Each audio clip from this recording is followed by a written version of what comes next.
ಲೇಖನ ಗೋಶಾಲೆ ಯೂಟ್ಯೂಬ್ ಚಾನೆಲ್ಗೆ ನಿಮ್ಮೆಲ್ಲರಿಗೂ ಸ್ವಾಗತ. ಇವತ್ತಿನ ವಿಡಿಯೋದಲ್ಲಿ ನಾವು ದೇಸಿ ಹಸುಗಳ ಗೋಮಯದಿಂದ ತಯಾರಿಸಿರೋ ಧೂಪ ಬತ್ತಿ ಅಥವಾ ಧೂಪ ಬೌಲ್ಸ್ಗಳ ಬಗ್ಗೆ ತಿಳ್ಕೊಳ್ಳೋಣ. ಮನೆಯಲ್ಲಿ ಯಾವುದೇ ಸಂಭ್ರಮ ಪೂಜೆಗಳಲ್ಲಿ ಧೂಪ ಹಾಕೋದು ಶ್ರೇಷ್ಠ. ಹಾಗೆ ಅದು ಹಿಂದಿನ ಕಾಲದಿಂದಲೂ ನೀವೆಲ್ಲ ನಮ್ಮ ಮನೆಗಳಲ್ಲಿ ಧೂಪವನ್ನು ಪ್ರತಿನಿತ್ಯ ಹಚ್ತೀವಿ. ಸೊ ಧೂಪವನ್ನು ಹಚ್ಚೋದ್ರ ಹಿಂದಿನ ಕಾರಣ ಏನು, ಹಾಗೆ ಇದರಿಂದ ನಮಗೆ ಸೈಂಟಿಫಿಕಲಿ ಕಲ್ಚರಲಿ ಏನು ಬೆನಿಫಿಟ್ಸ್ ಇದೆ ತಿಳ್ಕೊಳ್ಳೋಣ. ಧೂಪ ನಮ್ಮ ಸುತ್ತಮುತ್ತ ಇರೋ ನೆಗೆಟಿವ್ ಎನರ್ಜೀಸ್ನ ತೆಗೆದು ಹಾಕುವಂಥ ಶಕ್ತಿ ಧೂಪಕ್ಕಿದೆ. ಕಣ್ಣಿಗೆ ಕಾಣದೇ ಇರುವಂಥ ಬ್ಯಾಕ್ಟೀರಿಯಾಸ್, ಹಾರ್ಮ್ಫುಲ್ ಮೈಕ್ರೋ ಆರ್ಗ್ಯಾನಿಸಮ್ಸ್ ಏನಿರುತ್ತೆ ಅದನ್ನೆಲ್ಲ ನಾಶ ಮಾಡುತ್ತೆ. ಹಾಗೆ ನಮ್ಮ ಪರಿಸರವನ್ನು ಪರಿಶುದ್ಧವಾಗಿಡೋದಕ್ಕೆ ಧೂಪ ಸಹಾಯ ಮಾಡುತ್ತೆ. ಇನ್ನೊಂದು ವಿಚಾರ ನಾವೆಲ್ಲ ಜನರಲಿ ತಿಳ್ಕೊಳ್ಳೇಬೇಕಿರೋದೇನೆಂದರೆ, ಹಿಂದಿನ ಕಾಲದಲ್ಲಿ ಧೂಪವನ್ನು ಹಚ್ತಾ ಇದ್ರು.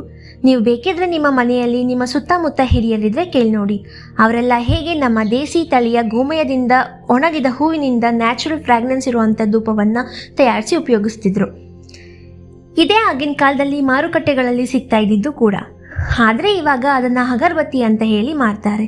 ಅದರಲ್ಲಿ ಬಿದಿರನ್ನು ಉಪಯೋಗಿಸಿರ್ತಾರೆ. ನಿಮ್ಮೆಲ್ಲರಿಗೂ ಗೊತ್ತೇ ಇರುತ್ತೆ, ಬಿದಿರಿನ ಕಡ್ಡಿಗಳನ್ನು ನಮ್ಮ ಹಿಂದೂ ಸಂಸ್ಕೃತಿಯಲ್ಲಿ ನಾವು ಇನ್ಆಸ್ಪಿಷಿಯಸ್ ಟೈಮಲ್ಲಿ ಬಳಸ್ತೀವಿ ಅಂತ.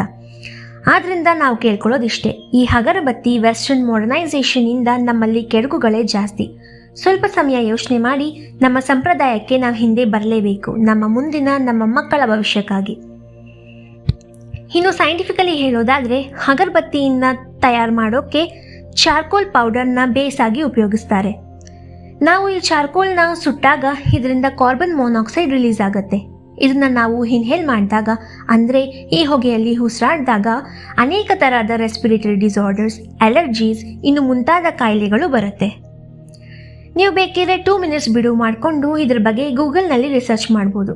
ಅಥವಾ ಅಗರಬತ್ತಿ ಫ್ಯಾಕ್ಟ್ರಿಗಳಲ್ಲಿ ಕೆಲಸ ಮಾಡಿರೋರು, ನಿಮ್ಮ ಮನೆಯಲ್ಲಿ ಇರೋ ಹಿರಿಯರು, ಅವರು ನಿಮಗೆ ಇದ್ರ ಬಗ್ಗೆ ತಿಳಿ ಹೇಳ್ತಾರೆ.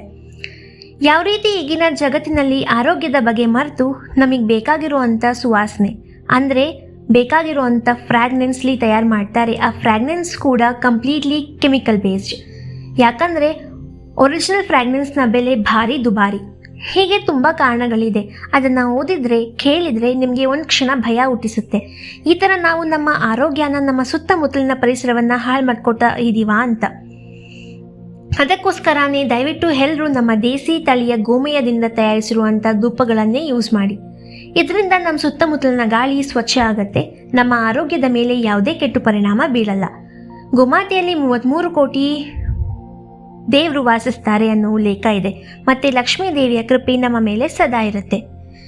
ನಿಮ್ಮ ಹತ್ತಿರದ ಗೋಶಾಲೆಗಳಿಗೆ ಭೇಟಿ ಕೊಡಿ. ಅಲ್ಲಿ ಎಷ್ಟರ ಮಟ್ಟಿಗೆ ನ್ಯಾಚುರಲ್ ಆಗಿ ಉತ್ಪನ್ನಗಳನ್ನು ಬಳಸ್ತಾರೆ ಅಂತ ನೀವೇ ವಿಟ್ನೆಸ್ ಮಾಡಿ ಅವರಿಂದ ಬೈ ಮಾಡಿ. ನಮ್ಮ ಮುಂದಿನ ಪೀಳಿಗೆಯ ಆರೋಗ್ಯಕರ ಜೀವನಕ್ಕಾಗಿ ನಮ್ಮ ಪರಿಶ್ರಮ ಹಾಗೂ ಪ್ರಯತ್ನ. ವಿಡಿಯೋಲಿ ಹೇಳಿರೋ ಮಾಹಿತಿ ನಿಮಗೆ ಉಪಯೋಗ ಅನಿಸಿದರೆ ದಯವಿಟ್ಟು ವಿಡಿಯೋ ಲೈಕ್ ಮಾಡಿ. ನಿಮ್ಮ ಫ್ರೆಂಡ್ಸ್, ಫ್ಯಾಮಿಲಿ, ವೆಲ್ ವಿಷರ್ಸ್ಗೆ ಈ ಮಾಹಿತಿ ತಪ್ಪದೆ ಶೇರ್ ಮಾಡಿ. ಹಾಗೆ ನಮ್ಮ ಚಾನಲ್ನ ಸಬ್ಸ್ಕ್ರೈಬ್ ಮಾಡಿ. ಜೈ ಗೋಮಾತಾ, ಜೈ ಶ್ರೀಕೃಷ್ಣ.